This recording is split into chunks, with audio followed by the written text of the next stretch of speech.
Greetings and welcome to the Peloton Interactive Third Quarter 2021 Earnings Call. During the presentation, all participants will be in a listen-only mode. Afterwards, we will conduct a question-and-answer session.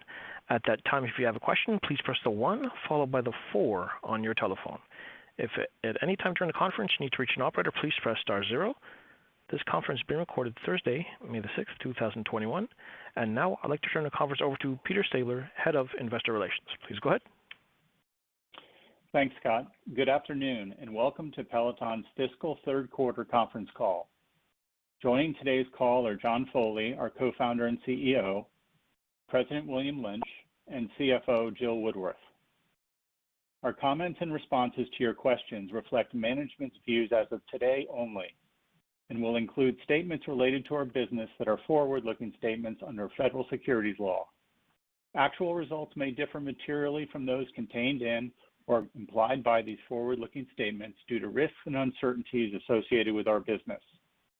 As a reminder, our question and answer session during today's call is for our covering analysts only.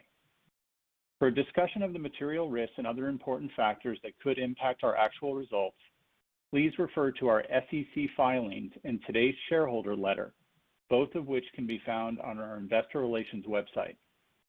During this call, we will discuss both GAAP and non-GAAP financial measures.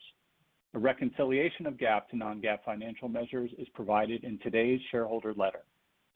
With that, I'll turn the call over to John. Thank you, Peter. Good afternoon, everyone. Thank you for joining us today. I want to start by giving you an update on recent events regarding our treadmill products. As a company, we believe strongly in the future of at-home connected fitness, and we know we have a responsibility to be an industry leader in product safety. We are a members first organization, and that means for all of us at Peloton, the safety of our member community comes first. I want to be clear though, Peloton made a mistake in our initial response to Consumer Product Safety Commission's request that we recall our Tread Plus product. We should have been more open to a productive dialogue with them from the outset. As a members first organization, promptly stopping the sales of our products while we cooperated more closely with the CPSC was something we should have considered sooner. For that, I apologize.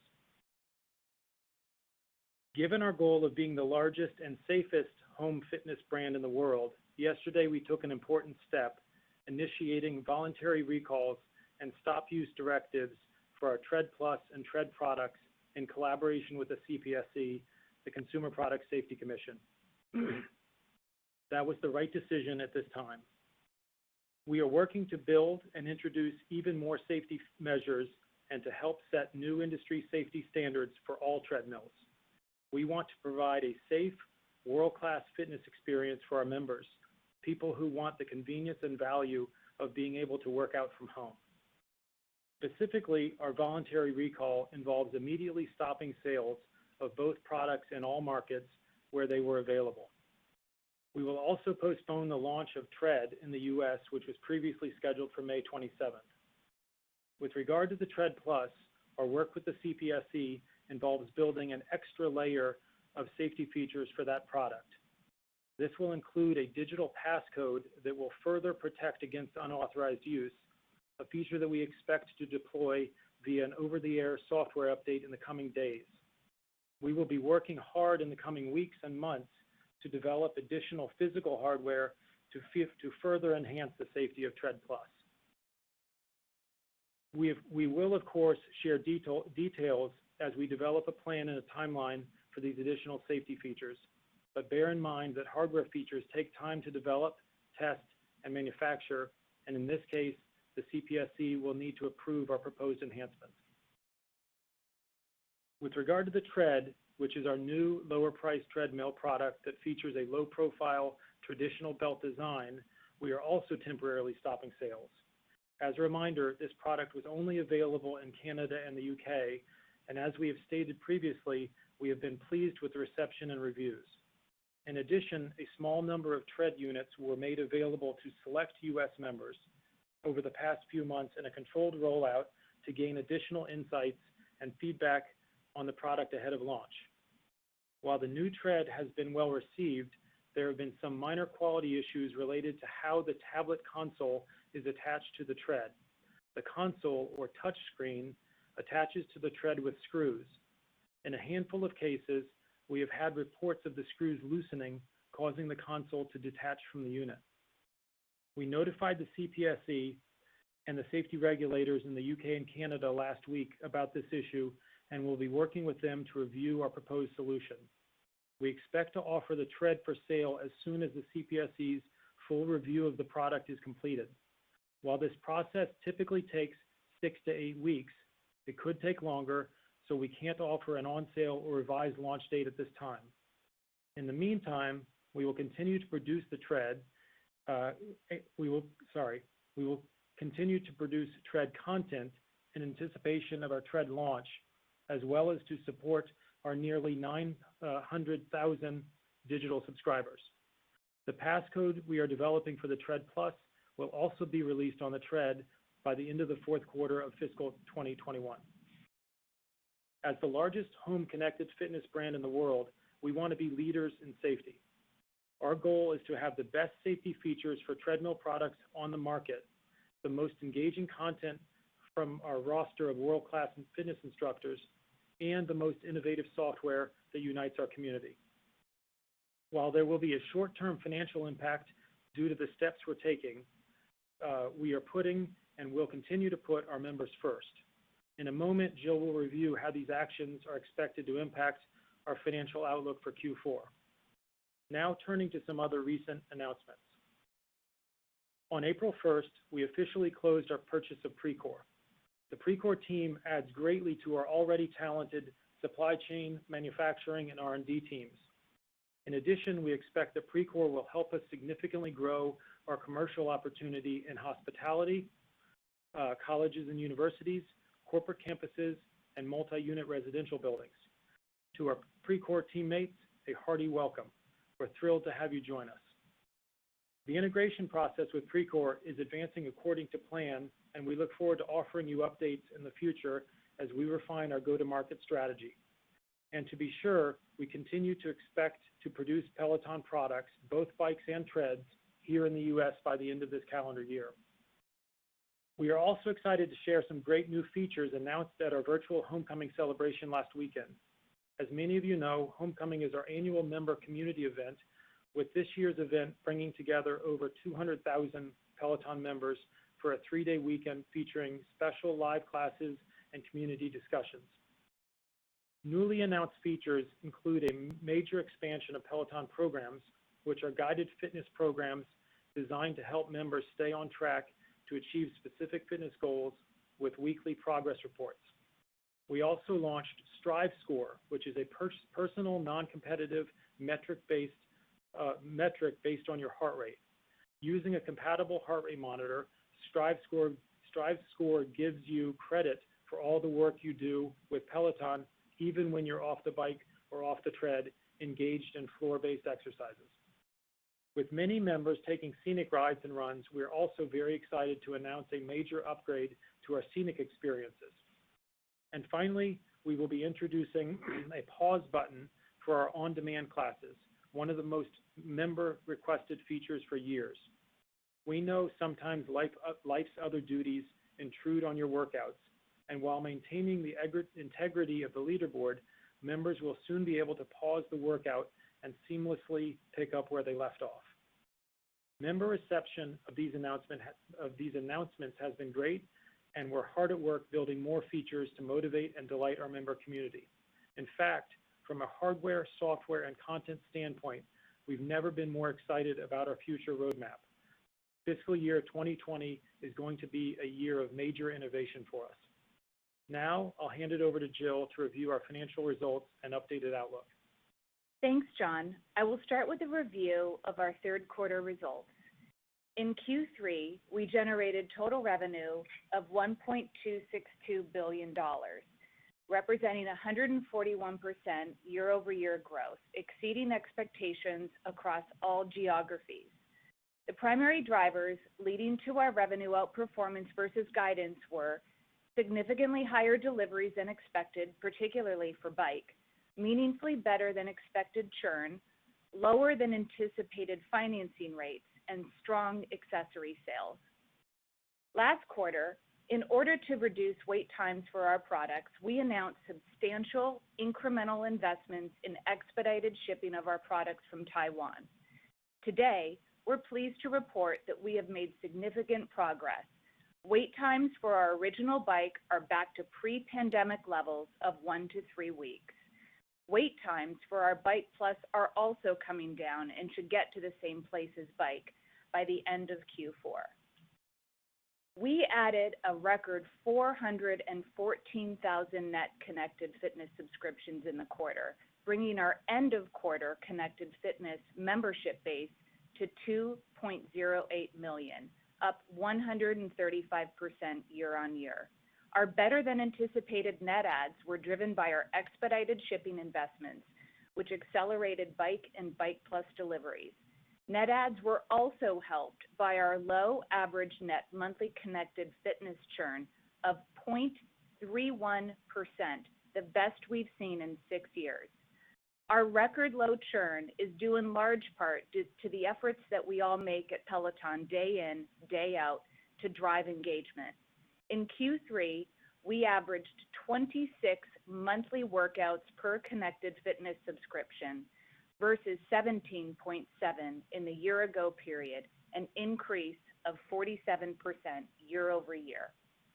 Our remarkable workout growth is being driven by our differentiated world-class instructors and content, the continued introduction of new modalities of fitness, and ongoing software enhancements such as sessions, stacked classes, and most recently, the rollout of our class scheduling features.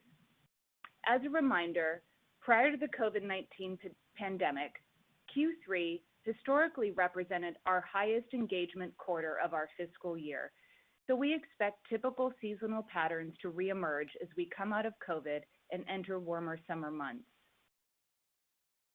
As with recent quarters, we saw particularly strong growth when it comes to our strength classes, which again posted the highest year-on-year engagement growth of any of our floor-based modalities.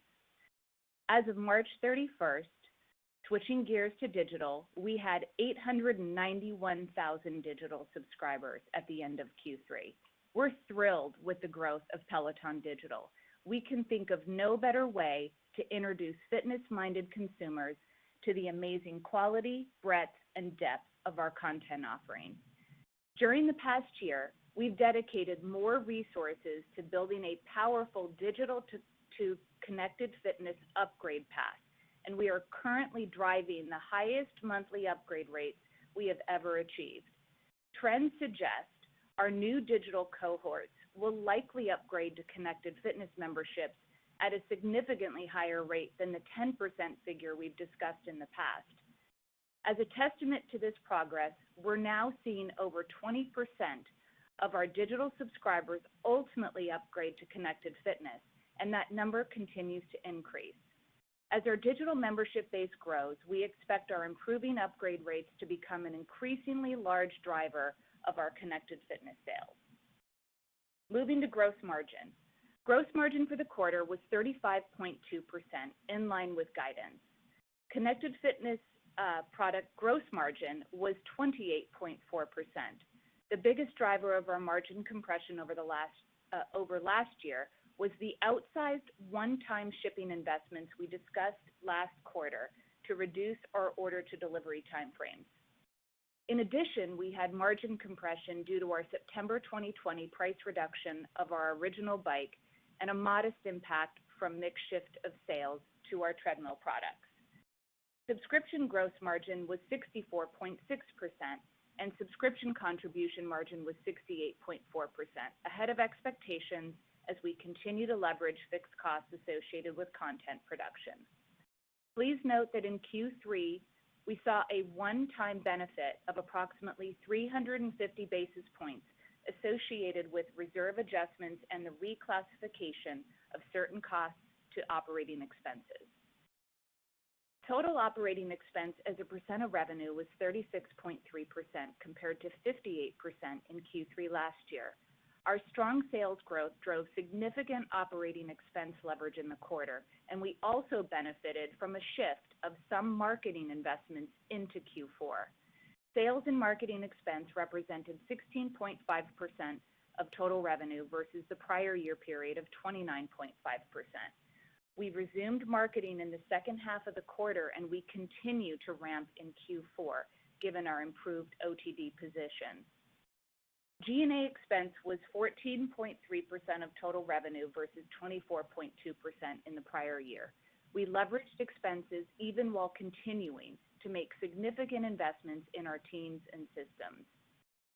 R&D expense was 5.5% of total revenue versus 4.3% in the year-ago period. We will continue to prioritize investments in R&D as we build best-in-class hardware and software teams, both organically and through acqui-hires.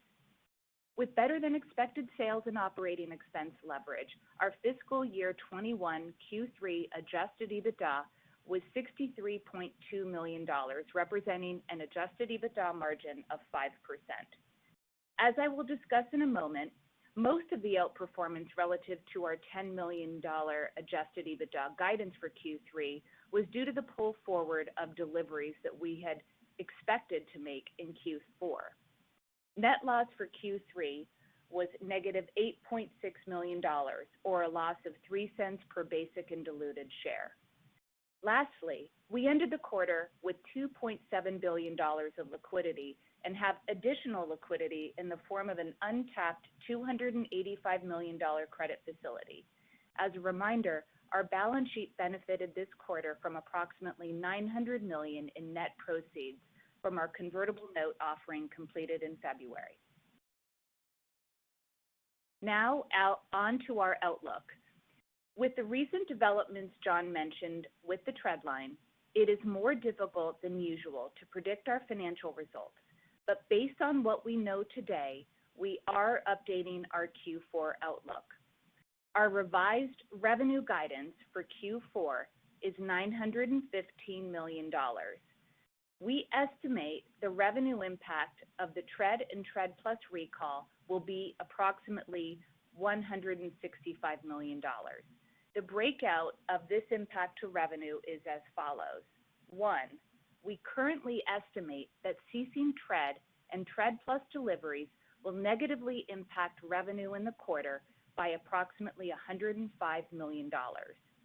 2, we are offering both Tread and Tread Plus members the ability to return the product for a full refund.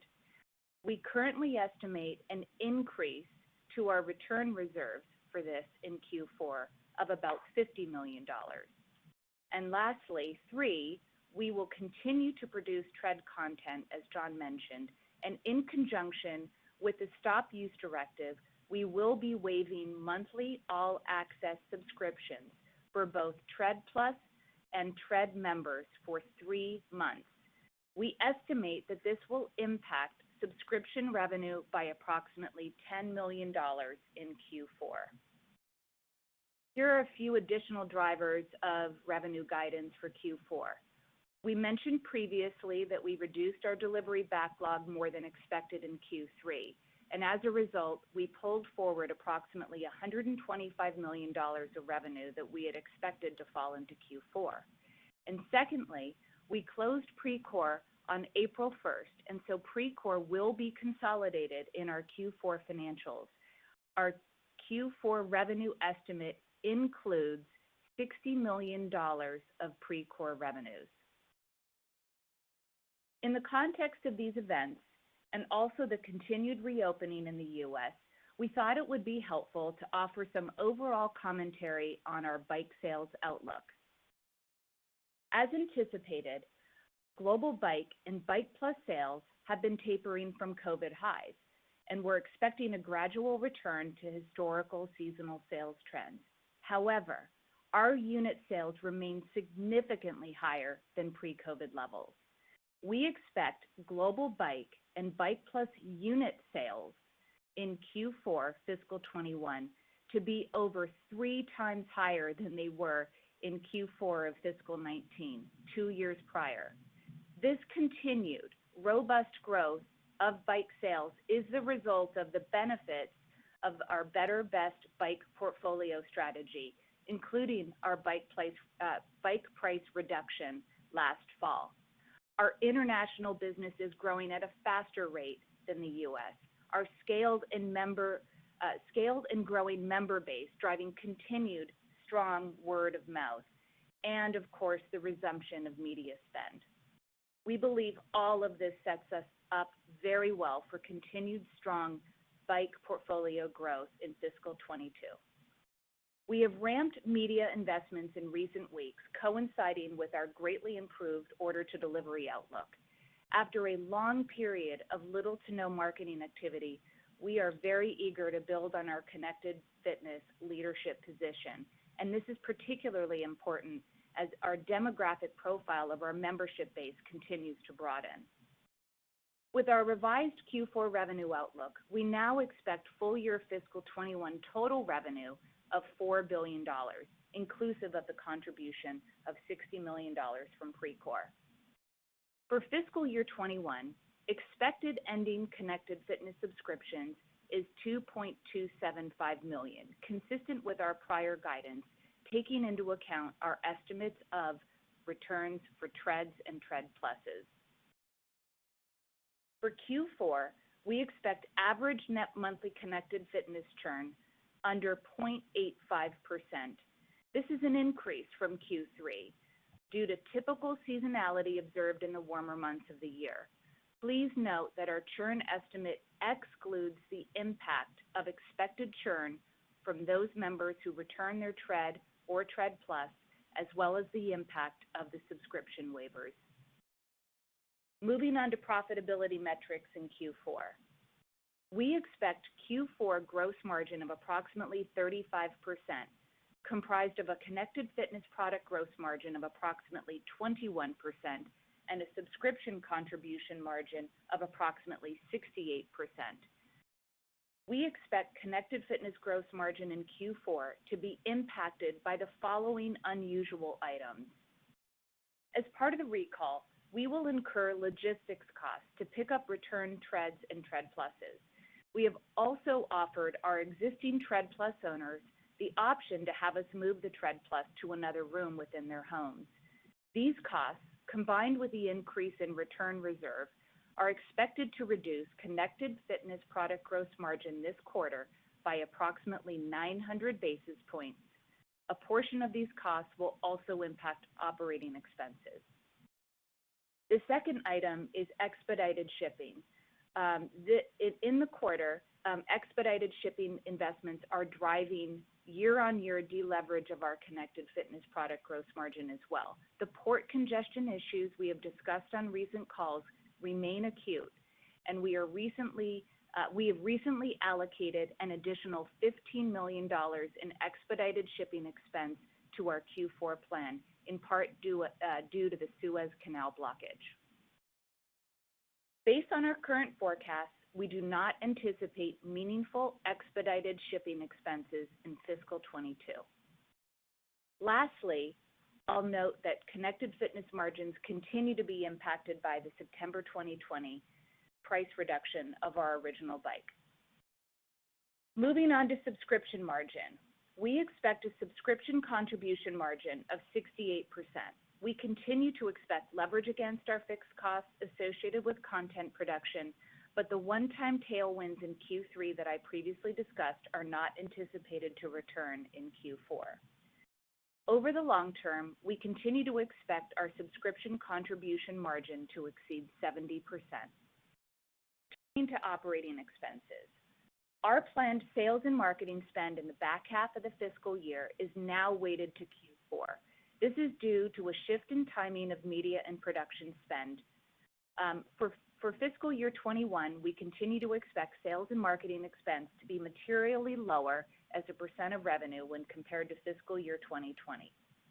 With regard to G&A, we've accelerated some of our systems and people investments, primarily in supply chain and member support functions. Given the lower revenue expectations in the quarter and the increased spend, we expect G&A to be greater than 20% of revenue but continue to expect significant leverage in G&A in fiscal 22. We also continue to invest heavily in R&D and have accelerated certain product development costs, including through engineering acqui-hires. With these investments in people and technologies, they will deleverage our R&D expense base, but they will accelerate the development of new products and features. The increased spend, combined with the lower revenue this quarter, will result in R&D reaching nearly 10% of revenue. For adjusted EBITDA in Q4, we now expect negative $60 million, including pre-core adjusted EBITDA of negative $5 million. Adjusted EBITDA will be negatively impacted by the loss of sales of Tread and Tread Plus for the remainder of Q4 and the loss of revenue from subscription waivers. We estimate these items combined will negatively impact Q4 adjusted EBITDA by approximately $16 million.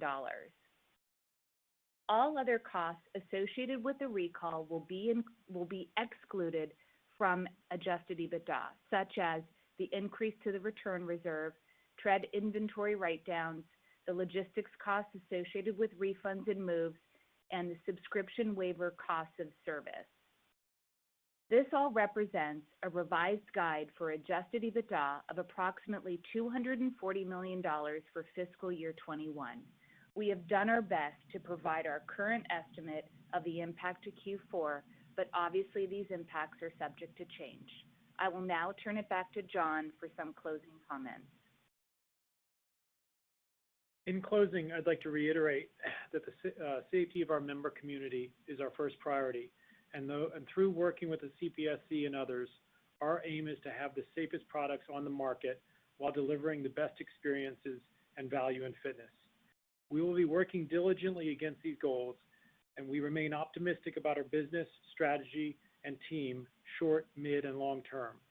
The underlying growth of our scale bike business is bringing thousands of new connected fitness members onto our platform daily, building a community millions strong that is arguably our greatest asset.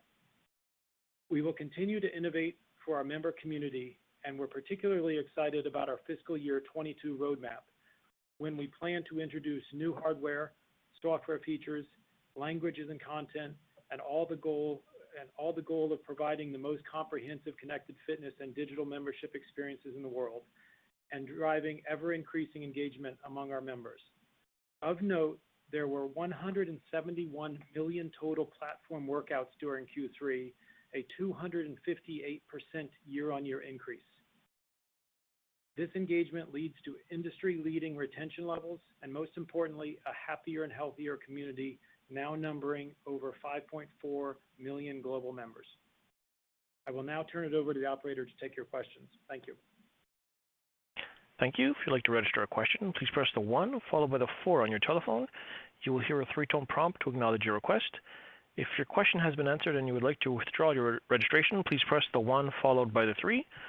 Once again, that's 1-4 to register for a question. One moment, please, for the first question. Our first question is from Doug Anmuth with JP Morgan. Please go ahead. Your line is now open. Great. Thanks for taking the questions. I have two.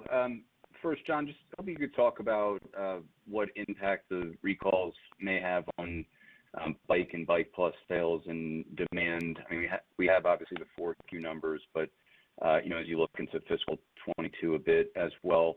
And then just, secondly, if you could talk more about the process to get Tread to market in terms of repairing existing kind of built up Tread inventory, making the changes in manufacturing, and then also getting approvals as well.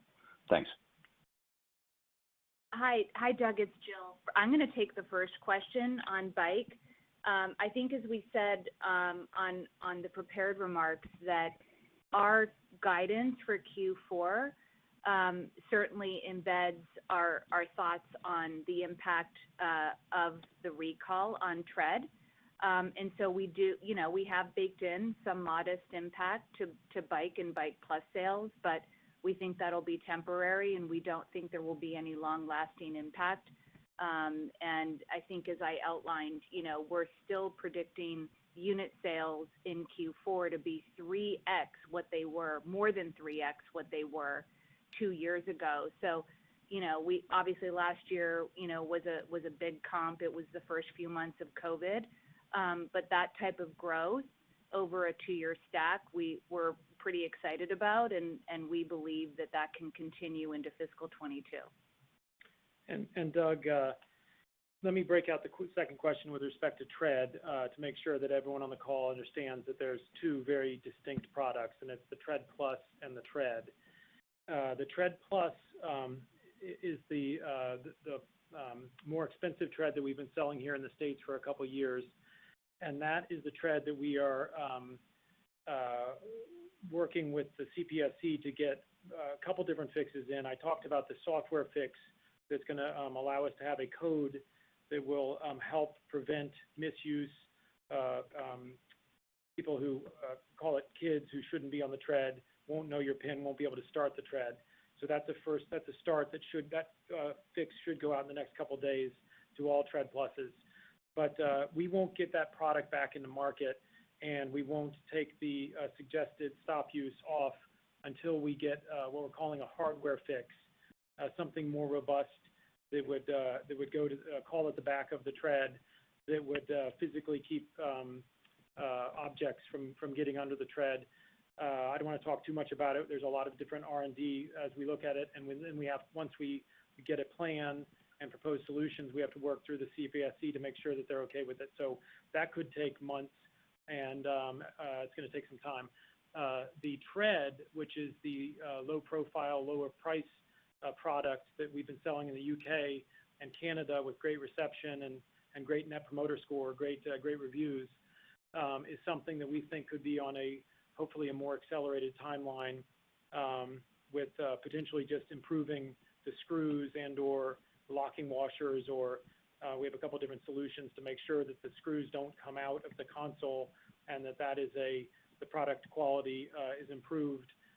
We're already in people's homes in the UK and Canada securing their screens so that they don't so that they're more the stronger attachment. And here in the States, we're excited. Hopefully, I alluded to in my pre-remarks, but if you think about the CPSC potentially turning around a solution that we would present to them within, call it 6 to 8 weeks, we're optimistic that, or we're hopeful that in early Q1 of next year, we'll be able to bring the tread to market, the lower price tread to market here in the States with their approval. So I just want to make sure everyone understands there's two separate products, two separate issues. I think the Tread will be coming back to market much sooner than the Tread Plus. And sorry, just to clarify, when you say early 1Q, because you're obviously on a different fiscal, you meet your fiscal quarter. Is that what you're saying? That's right. That's right. It would be early Q1 would be hopefully July. Thank you. Yeah. Our next question is from the line of Ron Josey with JMP Securities. Please go ahead. Your line is now open. Great. Thanks for taking the question. Just maybe following up on Doug's question real quick, and very helpful, John, with the additional commentary. Any changes to your manufacturing process that you're thinking of when you add maybe that additional hardware to the back of the tread that just might take a little time as you think about it, or as we think about just the newer manufacturing processes that Peloton's done this past year? And then that's question number one. And then maybe the second question, Jill, you talked about improving free trial conversion on digital, but then also digital being a bigger part of the overall sort of newer subscribers to Connected Fitness going forward. Can you talk a little bit more just about that strategy and what that might mean for overall marketing going forward? Thank you. Yeah, Ron, for the Tread Plus, to the extent that there is a hardware fix, as we're calling it broadly, there will be a manufacturing change. We'll have to probably tool apart and then work with our contract manufacturer to get that into the manufacturing flow. So that could take months. Again, the Tread, which is the lower price, lower profile belt treadmill that was doing well in the UK and Canada, and we hope to quickly soon bring to market in the US, pending the CPSC's approval of our screw system. we believe that won't be meaningfully a change to manufacturing. It'll be just a change to potentially just the screw itself. But we're working through some solutions. So we're yes to Tread Plus. There will probably be a change in the manufacturing, but we're optimistic that the Tread, which will probably be the higher volume product for next year, we won't have to change our manufacturing process.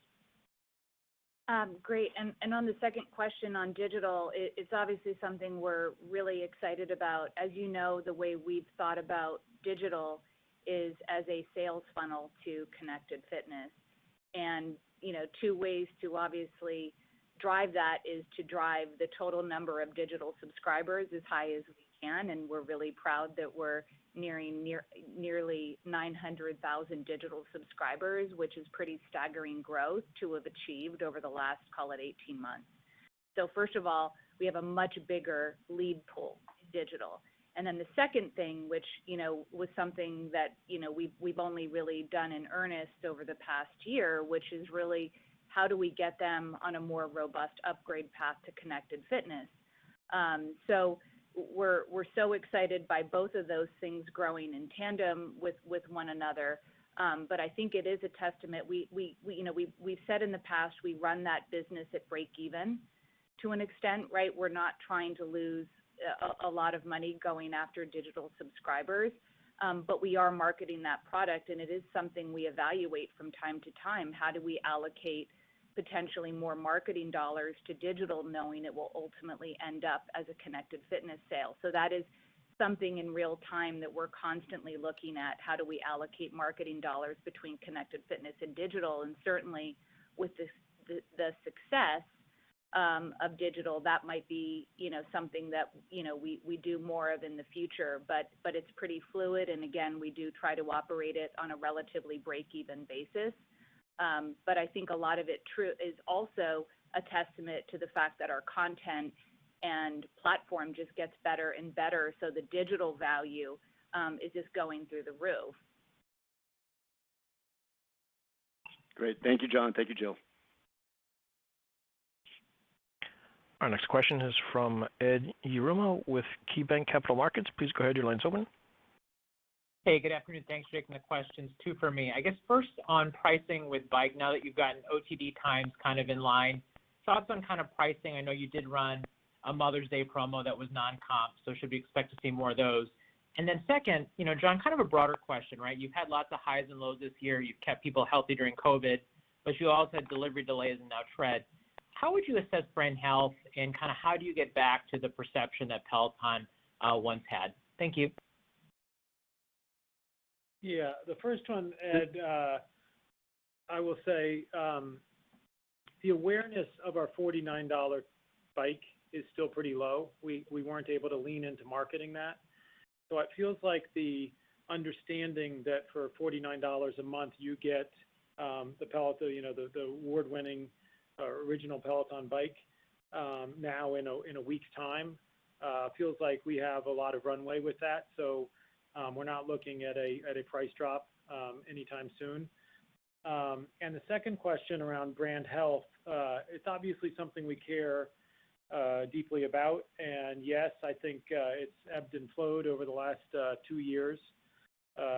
Going back to AdGate, we've had moments and months where our star shone bright, and situations like right now that we feel like we have some work to do to get back on the right side of the line with trust and safety and let people know what we stand for. And I think yesterday was a big day in mending trust and telling the market and our consumers and our members that we're going to prioritize safety, and we plan to have an industry-leading brand, one of the special brands, one of the most trusted brands of the next couple decades.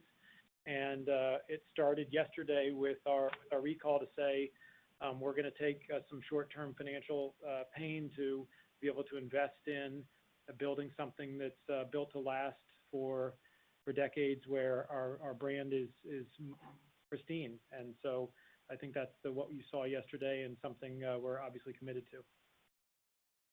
Thank you. Our next question is from Justin Post from Bank of America. Please go ahead. Your line is open. Great, thank you. Jill, I think you're suggesting about 200 net adds in Q4.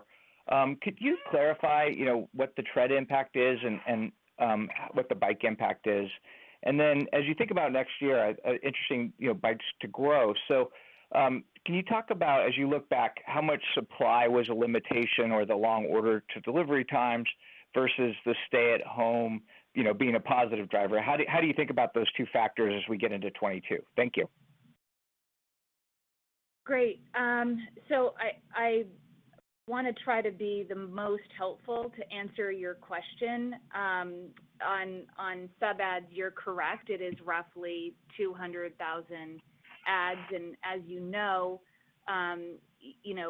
we stopped delivering Tread and Tread Pluses, so obviously that had some impact on our guide for connected fitness subs.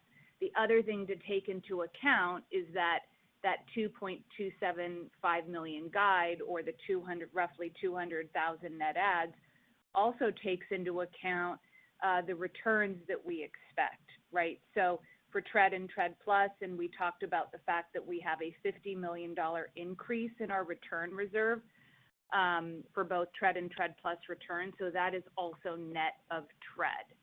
So you can pretty much think, at least on a net ad perspective, that the majority of those net ads are due to Bike and Bike Plus globally. Does that make sense? Yeah, that makes sense. And then on 22. For 22, net yeah, ads? You mentioned you think bikes could grow. I just want to make sure, is that versus this year? And how do you think about the drivers? Yeah, so I think I think in the context of everything, right, we obviously have the Tread news, we have the economy reopening with, us finally getting out from under the pandemic, right? And then, you go back to history with Peloton and you look at the seasonality of our sales, right? We typically see more heavy sales, call it 60 to 65% of sales in Q2 and Q3, our Q2 and Q3, which is, September through March, versus the warmer summer months. So there's a few things going on there, which is why I thought it was helpful to give the context that even with all of that backdrop, we're still looking at a bike comp 2-year stack right, going from 19 to 21 in Q4, we're still talking about more than 3x in unit sales, right? We typically talk in deliveries because that's what translates into revenue, but we feel very good about the health of the Bike and Bike Plus business.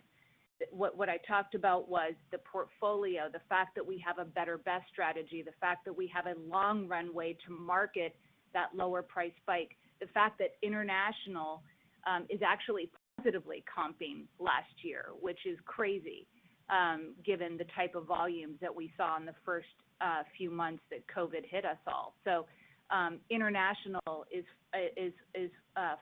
firing on all cylinders, and we've ramped media investments. So there's just, and the word of mouth with the scaled member base that we now have with over 5 million people. So I think it was just to give a little bit of optimism around the fact that we feel really good that we're going to have a very strong growth in our Bike and Bike Plus business going forward. And I feel excited in August to give you some updated, more specific numbers on where we will land for fiscal 22.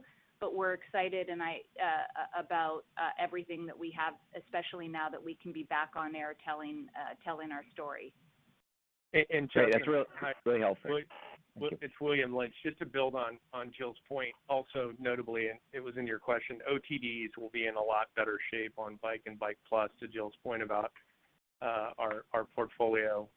As we look at last year versus getting into fiscal year 22, it's meaningful that order to delivery and overall supply will be in a lot better shape, just as another point. Great. Thanks, William. And we have a question from Youssef Squali with Truist Securities. Please go ahead. Your line's open. Great. Thank you very much. I have two quick questions. First, Jill, the $50 million in returns that in refunds that you've mentioned, if I'm doing my math right, that assumes about maybe 10 or 15% of the installed base for both Tread and Tread Plus. Is that the right way of thinking about it? And is there a risk of seeing maybe more refunds extended into early next year? And then, John, on Precor, just how quickly can you launch new connected devices leveraging Precor just beyond the Tread, beyond the Bike and the Bike Plus? Thanks. Great. So, of course, as you can imagine, estimating the number of Tread and Tread Pluses that we will get back is a very difficult thing to do. This is our best estimate using all the data that we have available to us at this time, and I think your math is reasonably correct. It represents roughly 10% of Tread and Tread Pluses out there. So hopefully we'll be able to give a much more robust update at the end of Q4 in August when we report. And you're correct. The customers for Tread and Tread Plus have been offered the ability to return their product all the way through November 2022. So this will be something that we'll be adjusting for over time, but we imagine that we'll see a sort of a bigger spike initially, and that should subside over the next several months. And then Yusuf, it's William Lynch. I'll take the Precor question. So we had to close the transaction, and we're pleased, as John noted, to have closed it on time. And the stated goal of that acquisition was to build the best R&D and supply chain team in all of fitness. We feel like that's, as we look to the future, that is an important strategic moat, and also given our growth to just as a practical matter, be able to meet the demand that we think we're going to have looking forward across our best-in-class portfolio. So John mentioned in his opening script, we're on track. We stated that we'd be manufacturing in the U.S., notably for the first time, in the back half of the calendar year, first half of our fiscal. And we'd mentioned that we would be focusing on the Bike line. The good news there is we are on track for that. We're actually early. Rob Barker, who is now CEO of Peloton Commercial, president of Precor. Rob led the Precor business and is a big part of the acquisition. He's done great work, and so we're tracking ahead. And notably, given that our view on the Tread product line, as John said, the lower cost Tread, we decided to also ramp up manufacturing out of that same North Carolina facility in the fall on Tread. So that's a new development, and is a testament to our conviction in that product line, and also underscores just how strategic that acquisition was for us. Okay, thank you both. We have a question from John Blackledge with Cowen. Please go ahead. Your line is open. Great. Thanks. Two questions. How were the unit sales for the lower price Treads in the UK and Canada in 3Q versus your internal expectations? And then, John, you mentioned pretty positive customer reviews on the lower price Tread. Just any color on what they liked about it? And then just on the sales and marketing ramp into 4Q, is that broad-based across geos? And I'm assuming key focus will be on Bike and Bike Plus, but is there anything else there? Thank you. Great. So the first question is, obviously prior to the news over the last couple of days, Tread was performing very well against expectations. We had very strong launches in both the UK and Canada, and had been anticipating a very strong launch in the US as well, based on the member feedback from our controlled rollout here as well. So reviews have been great, reception has been great, and I think the second question, I think I might pass it to John and possibly William to chime in. Yeah, so good question, John. We are very proud of the Tread product line, recall notwithstanding. That's kind of why we did the recall, because we're so excited about it. We wanted to take a pause and make sure the CPSC felt great about it, and that we added some additional safety features and took care of the quality or the screw situation on the console. But when we bring them back to market, we expect them to be the best products by far in the market and the safest products in the market. So we're very excited about them.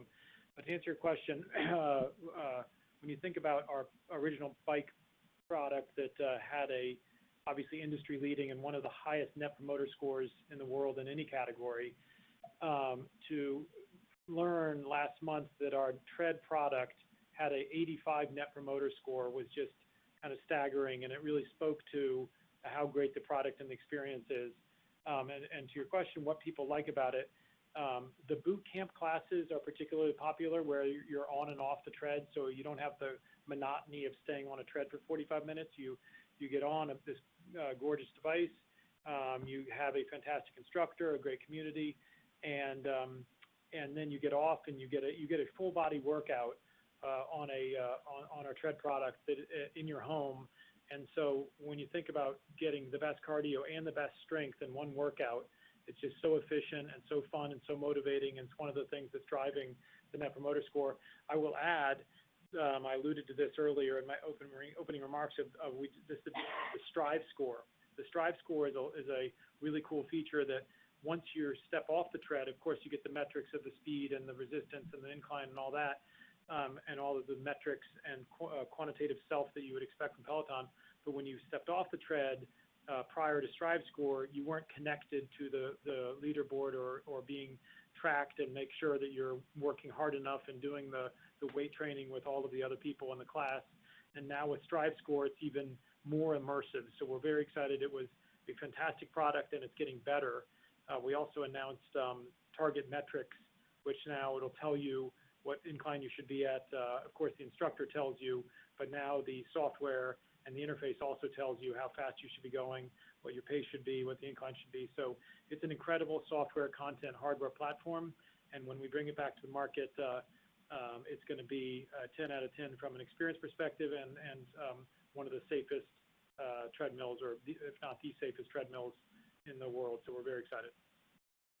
And then just on marketing spend briefly, obviously when we were in long OTDs and we announced we were spending $110 million to expedite largely bikes, it made no sense to market when we were in that supply constrained environment.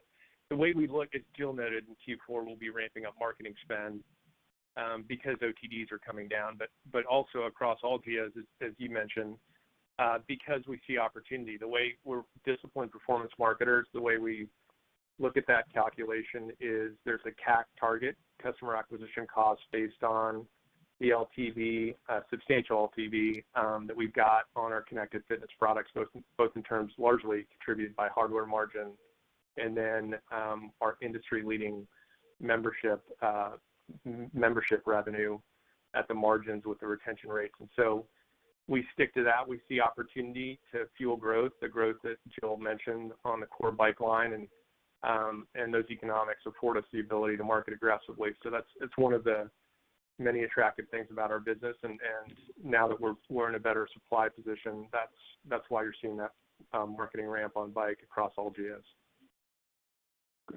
Thank you. Our next question is from Laurent Vasilescu with Exane BNP Paribas. Please go ahead. Your line's open. Oh, good afternoon. Thanks for taking my question. I think it was called out the international is doing very well.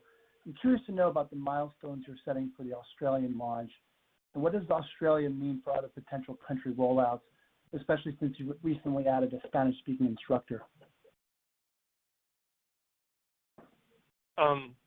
Well, Australia, we look at market opportunities internationally on a couple different ways. We actually have a matrix. One, it starts with an attractive TAM of what we're identifying as 3.3 million households.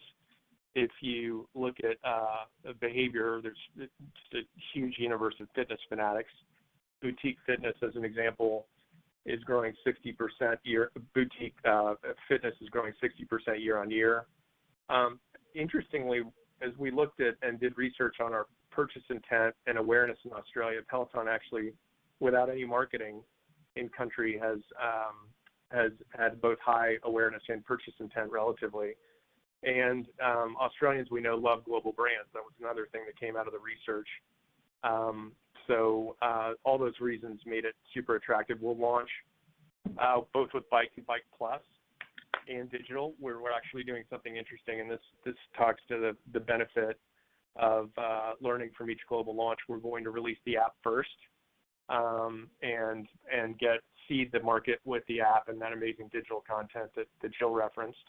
We'll have 3 retail showrooms at launch. Those are important early on. Retail is a great platform for demonstrating our amazing user experiences. And we've already got a 3PL in terms of logistics and delivery identified in the major metros. A lot of the population is concentrated, as I suspect you know, in Australia. And so Melbourne, Sydney, Brisbane, we've got 3PLs ready to go. So Kevin Cornells and our international team are doing a great job. We have a country manager, Karen Lawson, in that country. So we feel very prepared. We're excited.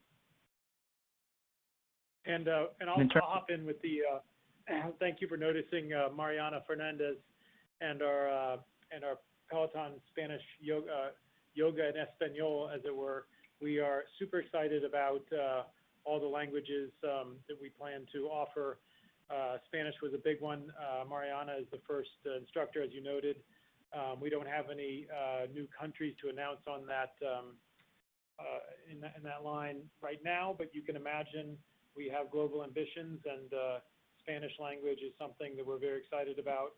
Obviously, we have Mexico adjacency. Spain is a big market, and there's a lot of Spanish-speaking Americans, which is a third opportunity as we think about the immediate Spanish opportunity. Again, we're not announcing any timelines there, but we do. Spanish gets me excited, and Mariana is a great first edition in that vector. Very helpful. Thank you very much. And our last question for the day is from Jason Helfstein with Oppenheimer. Please go ahead. Your line's open. Thanks. Maybe want to just ask what this all means now with the Tread, just broader for the industry going forward. I mean, your Tread Plus wasn't enormously different than other slat treadmills on the market, but those tended to be in commercial locations. So are those companies now going to be restricted from selling those to home users? And just broader, how are you thinking about kind of what this means for the treadmill sales industry, given that it is the largest, has the highest market share of all home fitness products? Thanks. Yeah, it's a great question. Thank you for asking it, because you're right. It is the number one selling piece of fitness equipment in homes globally from a units perspective, and we believe treadmills remain safe and effective exercise machines for the home when operated as instructed, and we know it is historically, like you said, the most popular fitness option in the home. We know that millions and millions of Americans use treadmills safely in homes today. So we remain incredibly bullish about the opportunity. In order to run at home, you need a treadmill. In order to cycle at home, you need an indoor stationary bike. And we believe that they're going to be pillars for getting in shape at home. Again, especially when you think about treadmills of yesteryear being more for running, and our treadmill is more of a multidisciplinary circuit training platform and portal for experiences. But clearly, to your question, we need to work with the CPSC to make sure that we not only emerge as the global leader in connected fitness, but also the leader in safety in the industry.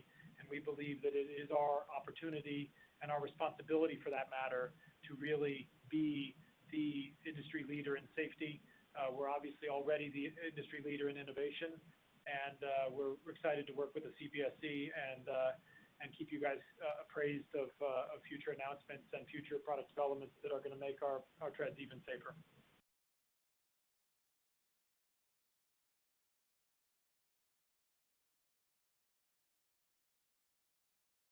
Thanks, everybody. Hello? Hello? Oh, there's no further questions at this time. Okay. Thanks, everyone, for joining us today. Thank you. Have a great afternoon. That concludes the call for today. We thank you for your participation and ask that you please disconnect your line.